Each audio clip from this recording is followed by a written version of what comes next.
Bradenton Motorsports Park for the U.S. Street Nationals. I believe there's 10 or 12 different classes: X275, Pro Mod, Outlaw 632, a couple index classes and stuff that are running today. Just doing something a little different than the bikes. Really haven't been worked on my trailer a little bit. Got a video coming out on that. Lowered it, like I said, just a little something different instead of the bike deal. Like well versed, I guess you'd say, and all kinds of motorsports drag racing type deals. I mean, I enjoy all of it: cars, bikes, any of that. I like dirt track racing as well, so we might catch some of that. But we're kind of a little spread out on a little bit of everything. We're motorsports guys, so that's how it is around my house. So we've got about an hour and 20 minutes yet ride to get to Bradenton. We're on I-4 heading down to them. So it should be on track by about 9 o'clock when they should start. They got a lot of cars. And I think like the Pro Mod field is a 32 car field, which is awesome. I think they had over 40 cars show, and they only run the 32 car ladder. I think just about every other class had similar showings for that amount of cars. So I mean, Bradenton Motorsports Park is it's iconic. They hold some of the biggest races in the country. It's been voted one of the best drag strips, one of the best promoted drag strips in the country for the past couple of years. Somehow they find the sponsors, they find the money. I mean, it's incredible, what they got going on there and the people they have working there. I've tested and tuned there a few times. Cletus is there all the time. And that's where they want to build that housing development right next to it. I had went to the meeting that was down in the township meeting, the commissioners meeting, to speak out against it, as well as many others have too. Like they've said they broke the server. They had like 15,000 views on their live feed, and it broke the server, and then emails that everybody was sending in. So I mean, that's kind of a testament right there, just showing like all these tracks that are being up against the wall, showing like that they're going to be shut down for these housing developments that are coming. We got to get out and we got to support them. West Palm Beach is another one. They just had their last meeting. I don't know what the result was of that. They're trying to get that reopened. But the same owners was an entertainment group that owned West Palm Beach, and they owned Memphis.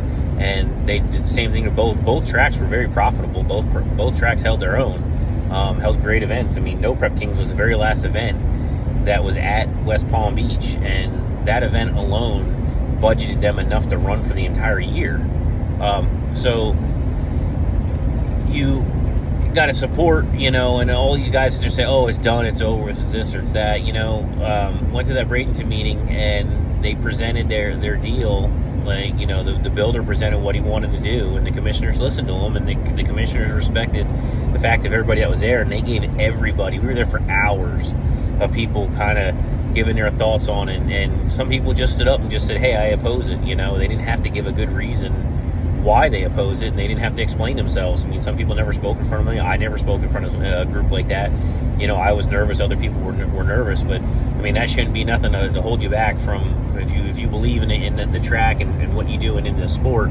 We all got to stick together and keep these tracks going. Now, they went to the next step with the Bradenton deal,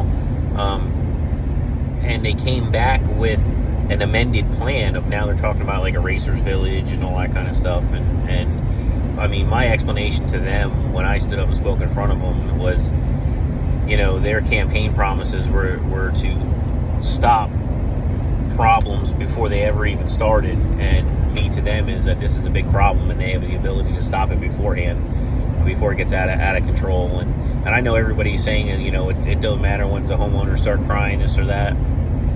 Is it true? Possibly, but we've got to give the best chance effort, and the fact that our voices were heard made them redo that plan.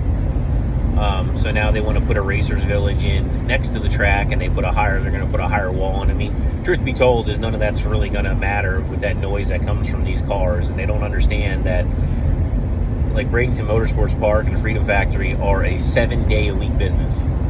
So for them to think that like this is only a Friday, Saturday, Sunday, and people are going to get over it, they're going to learn to deal with it. They're just not. I mean, it's going to be noise constantly, and they propose even building a school in there. And you know, like, I'm a drag racer at heart. I'm a racer at heart. I mean, I love all kinds of racing: dirt track racing, asphalt racing, drag racing.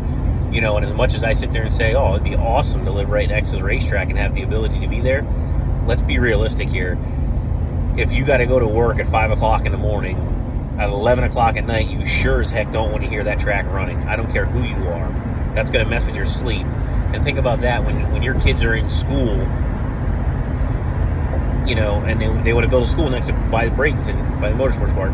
When your kids are in school at, you know, 10, 11 o'clock, there's private track rentals and events that go on during the week at this track.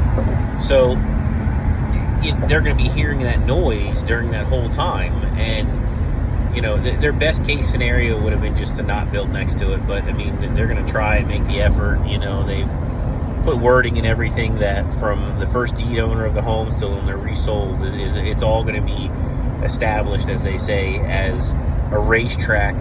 You're moving next to a racetrack, and your voice isn't going to be heard if you sit there and complain about being next to a racetrack. You're simply just going to be told you bought next to an existing racetrack. So, I mean, shout out to the commissioners. I mean, they're caught between a rock and a hard place. I mean, the best answer would be just no, you're not going to build there. But we all know, you know, tax money, growth, all that kind of stuff comes into play.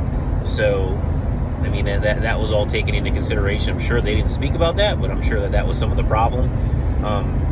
But I think out of the best, what the tracks are getting, I guess, could be the best case scenario with what they're dealt with. So, getting off tangent here, but I mean, the point is that the voices were heard. They amended the plan, you know, and that speaks volumes for what people can do at other racetracks instead of just giving up, throwing their hands up in the air and saying, oh, it's a done deal, they're closed, or this, or that. So, and the only way we can do that is everybody get out and support